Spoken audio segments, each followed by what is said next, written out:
At this time, it is my honor and privilege to introduce Sergeant First Class Chad Clark.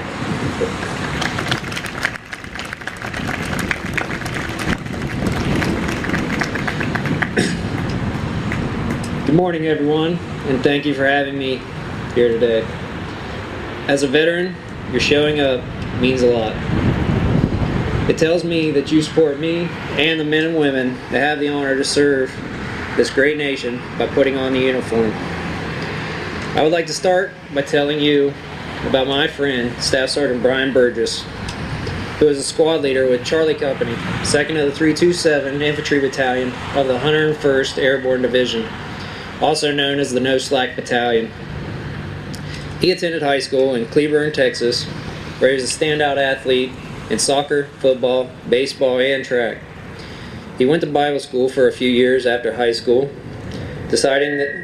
before deciding that the infantry was where he needed to be in 2003. After basic training, he was assigned to the 2nd Stryker Brigade in Germany. This is where he met his lovely wife, Tiffany, and they had their 2 wonderful children. Bryan also did 2 tours to Iraq while with the 2nd Stryker Brigade. On one occasion, Bryan was told to pull rear security for his squad while they entered and cleared a building. Upon kicking in the door, the entire structure exploded, mortally wounding 11 great Americans. Bryan's position provided him with just enough protection from the blast that he was the only one that survived that day. In 2009, Sergeant Burgess was reassigned to Charlie Company of the No Slack Battalion, located at Fort Campbell, Kentucky, as a fire team leader. Right before No Slack's deployment to Kunar Province, Afghanistan in April 2010, a squad leader from Charlie Company's 3rd Platoon, 3rd Squad, was seriously injured in a motorcycle crash, and Bryan was selected to fill that position for the deployment. In Kunar is where I was able to meet Sergeant Bryan Burgess. We worked together while at Combined Outpost Pinnich.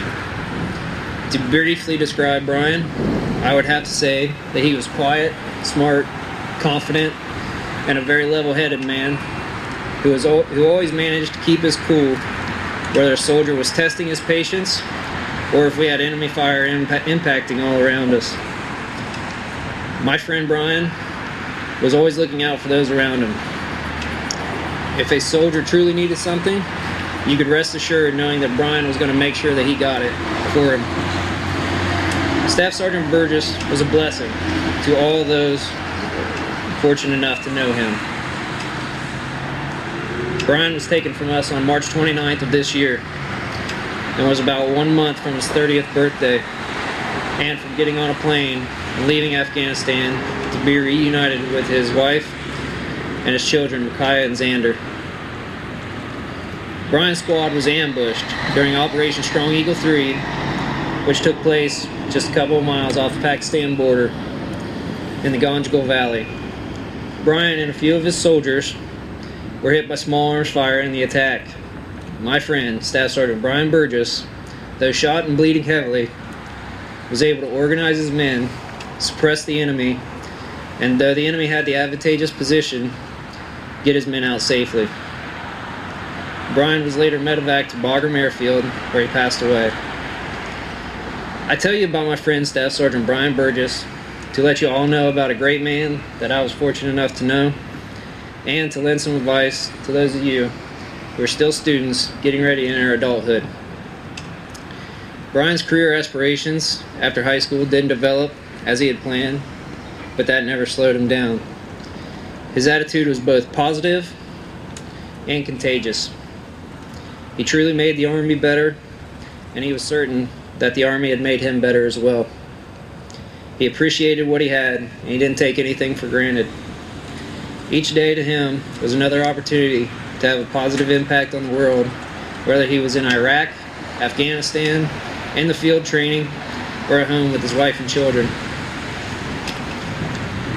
I guess that what I'm saying is, you need to set your goals for yourself. You need to set the best path to reach those goals. And you need to do your best to reach those goals.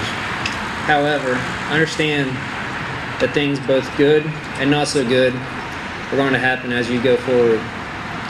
Some of those things are going to set you moving in a different direction.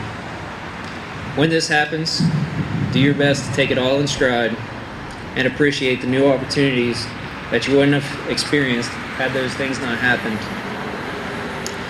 This is precisely how our veterans, both past and present, had to handle the enormous life changes which occur when you're sent off to war, whether they volunteered or not. Some veterans have glorious stories of victory in the face of defeat. Others, and many families, have heart-wrenching stories of loss and suffering.